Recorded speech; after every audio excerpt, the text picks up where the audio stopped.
All right, everyone gather round because I've got a story for you today that still gives me the chills, even thinking about it now. It happened a few years ago when I was living in this really cozy little apartment. I'm a freelance graphic designer, you see, so my whole world was pretty much my computer and my tiny office space. I loved it. It was quiet, just me and my work. I thought my apartment was the safest place in the world. It was a normal, quiet building in a normal, quiet neighborhood. Nothing ever happened there. It was my calm, happy place. But then, things started getting weird. It began super small, so small I almost didn't notice it at first. My computer, which was pretty new and usually ran great, started acting funny. The mouse cursor would jump around a bit, or freeze for a second. Sometimes, a tiny line of fuzzy, pixelated stuff would flash across the screen, then disappear before I could really see it. I just figured, probably just an old computer or maybe my Wi-Fi is being flaky. I'd check the wires, restart my computer, even call my internet provider, but they always said everything looked fine on their end. Once, I even heard this faint, staticky sound coming from my speakers, like a radio trying to tune in, but then it would vanish. I just blamed my cheap headphones. I mean, it was just little things, right? Annoying, but nothing to worry about.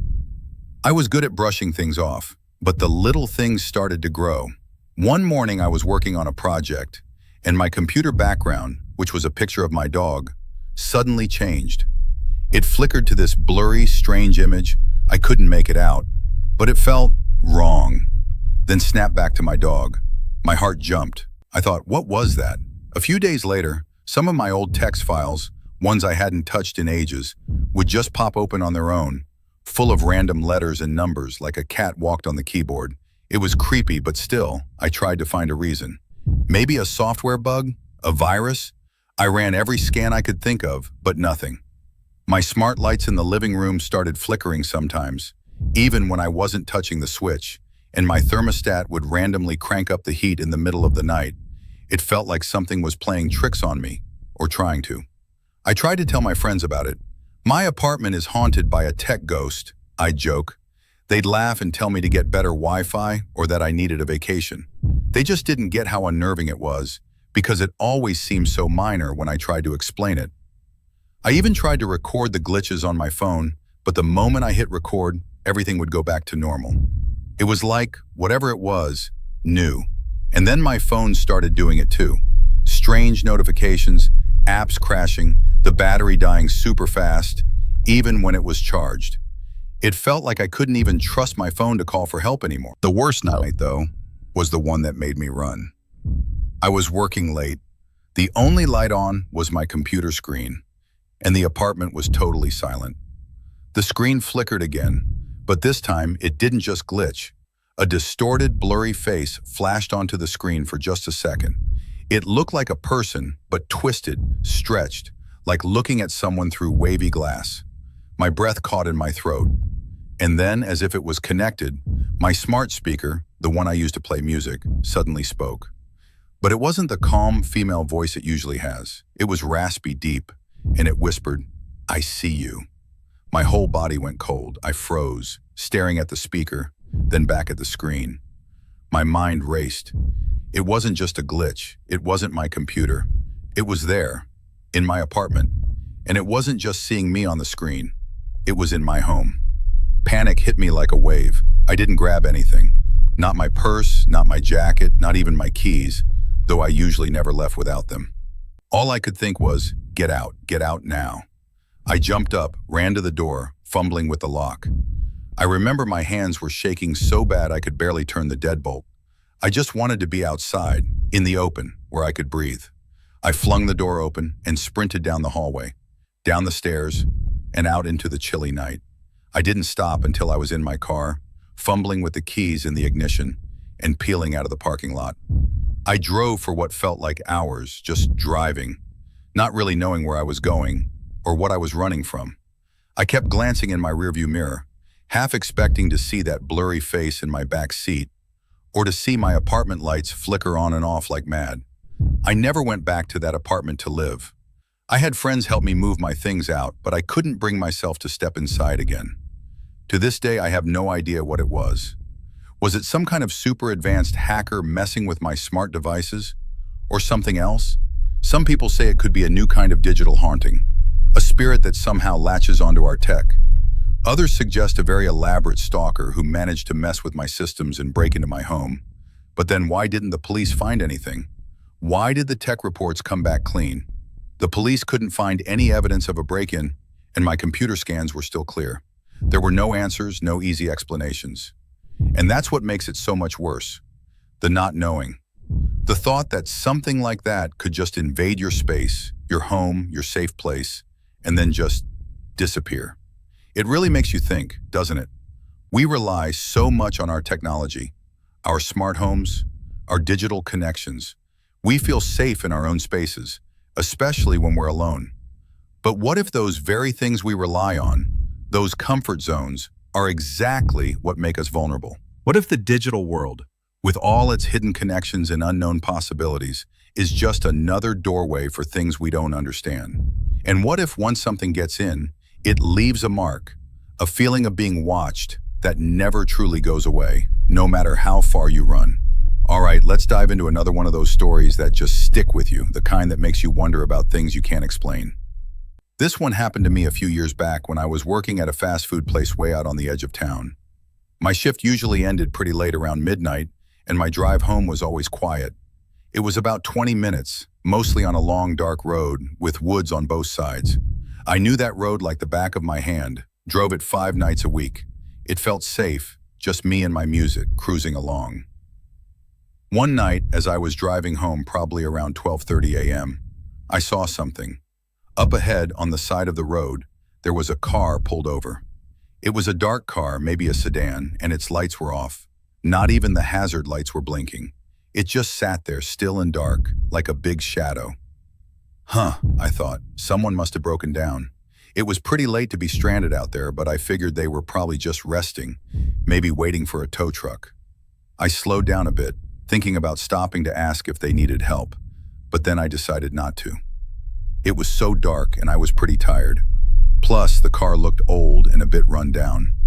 I just drove past it, a little quickly, and tried not to think too much about it.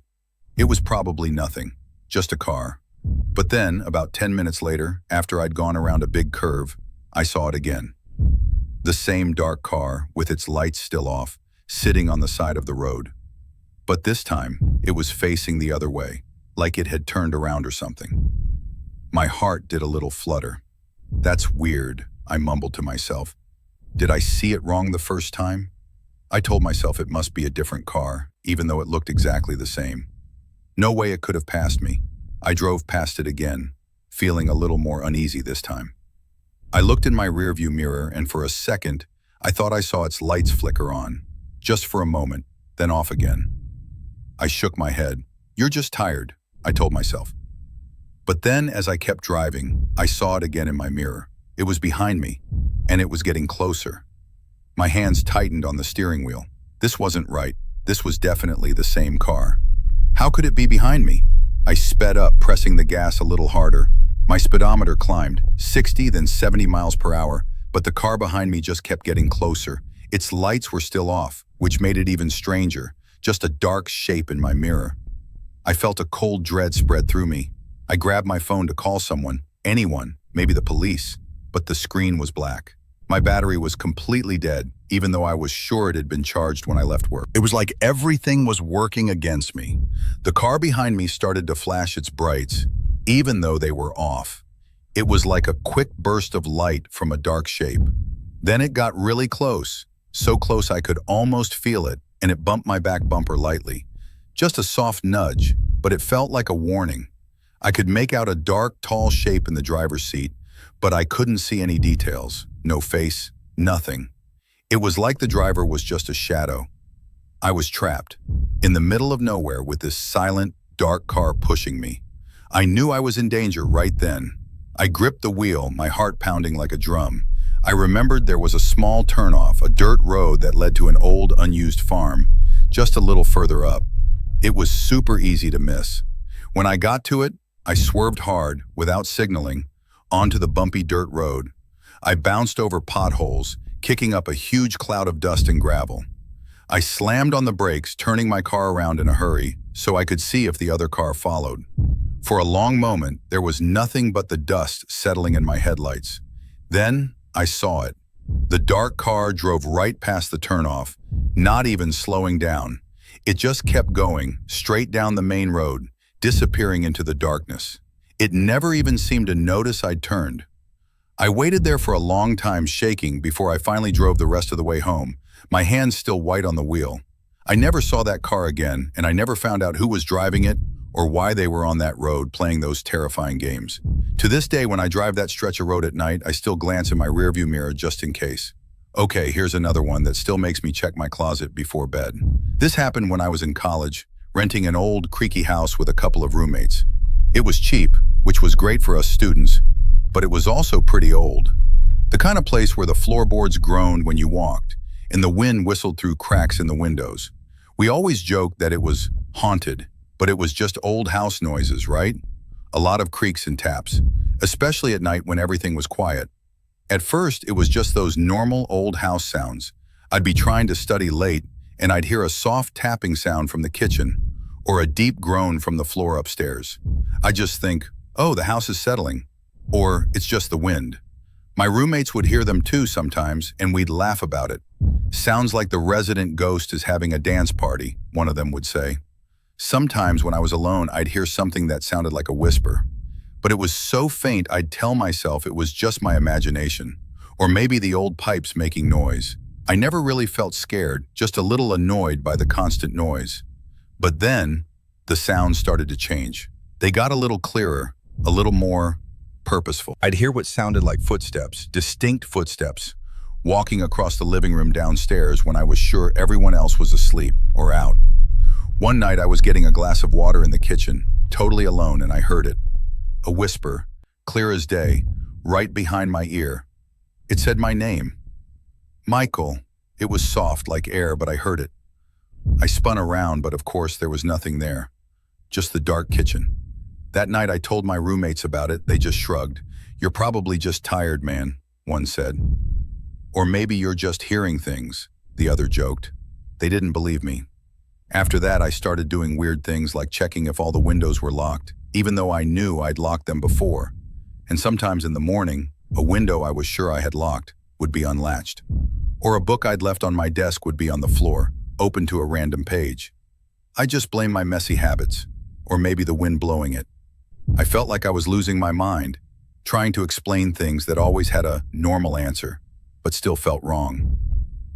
One particularly rainy night, both my roommates were out of town visiting family, so I was completely alone in the house. The storm outside was making the old house creak and groan more than usual. I was trying to watch a movie to take my mind off things, but the whispers started up again. They were louder now, not just faint sounds, but like a hushed conversation happening just outside my bedroom door. I turned down the TV, trying to hear, and they seemed to be getting closer, closer, until it sounded like they were right behind my head. My heart pounded. I spun around, ready to tell myself it was nothing, and then I saw it. Standing in the doorway of my bedroom, where the hallway light dimly reached, was a figure.